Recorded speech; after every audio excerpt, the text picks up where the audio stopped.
And 5, 4, 3. Welcome to PeaceKeeper Reaction. My name is Nathan. Thank you so much for joining us today, you guys. It's a very special episode. We're continuing, or I guess finishing up, our look at some Japanese metal bands. We've checked out some great bands. Make sure to go and watch those videos, like and subscribe. And if you want to get your request on the show, there's one way to do it. You could leave a comment, and I might see it, and I might decide to do it. But if you 100% though want to get your requests on the show, there's one way to do it, and that's to go to patreon.com/peacekeeper reaction. For $10 a month, you get one song, $20 to $30 3. And if you want more, we can negotiate something. You know what I'm saying? Anyways, we're continuing our look at Lovebites. And this was courtesy of a comment from Pale Horse in the comment section. So it's important to comment. You can, guide the show still from there. So Pale Horse says, Asami is doing some great work here, especially that gorgeous piercing belt of hers. So talking about the last song we did, The Apocalypse. The song part is one of a duology with Under the Red Sky, both of which are about the atomic bombing of Hiroshima. My interpretation is that The Apocalypse is about the bombing itself and the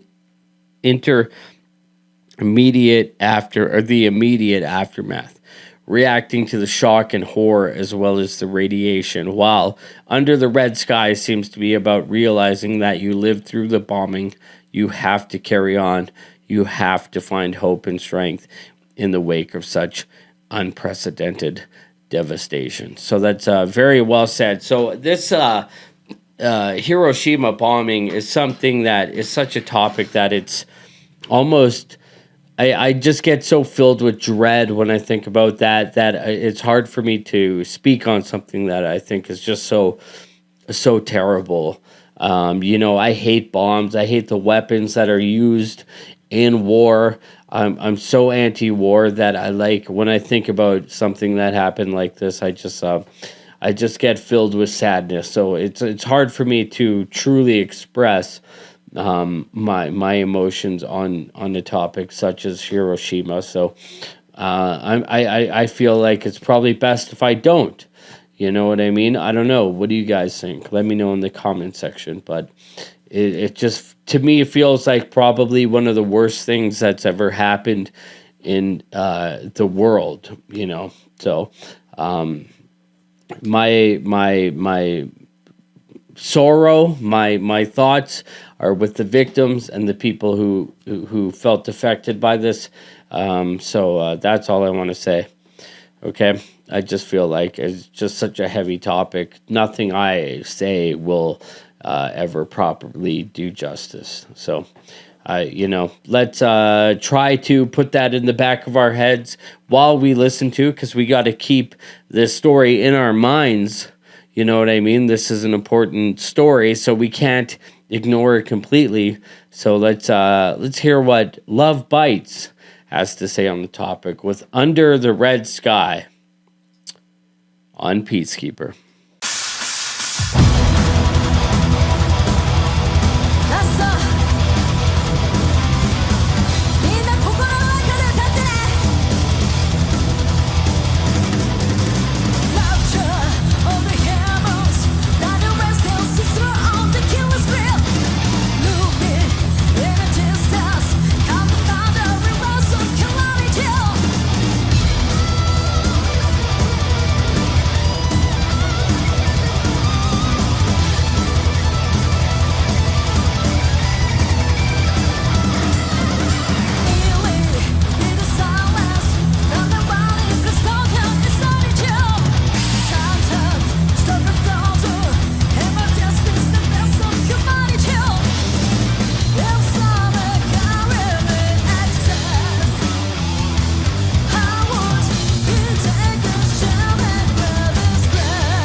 my God.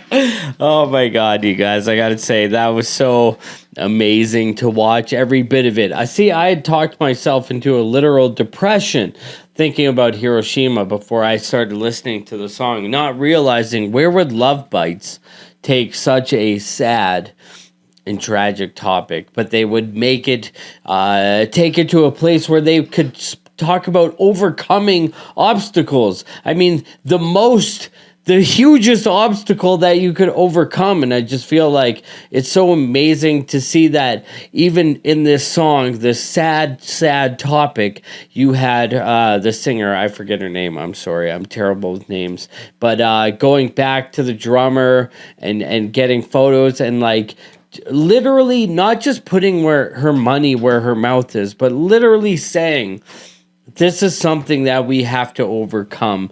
This tragedy. We have to smile. We have to sing. And I maybe I'm wrong, but that's just what I'm kind of getting from this song. So I'm going to need you guys to obviously comment in the comment section. That's what comment sections are for.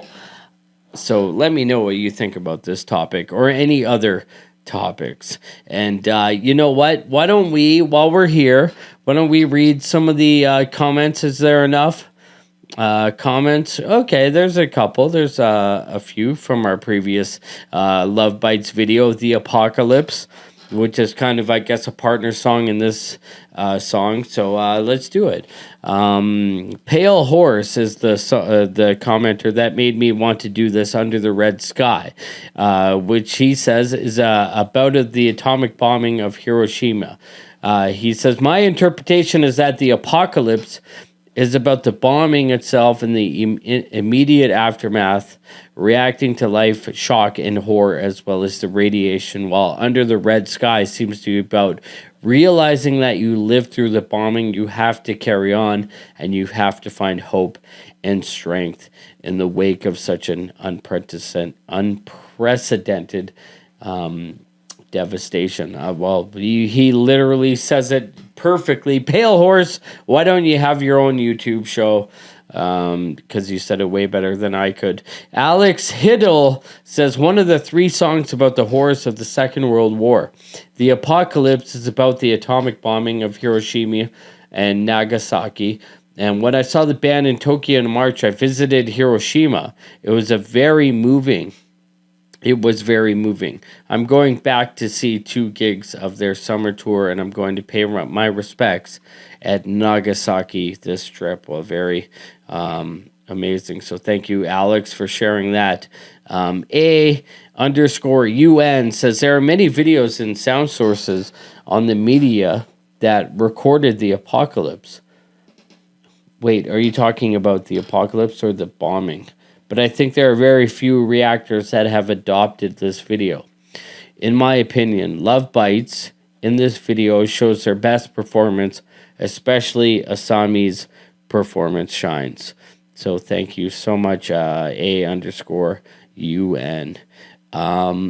Bud says, when originally writing the apocalypse, Mio wanted thrash metal guitar riffs like Sodom from their first album, Awakening from Abyss.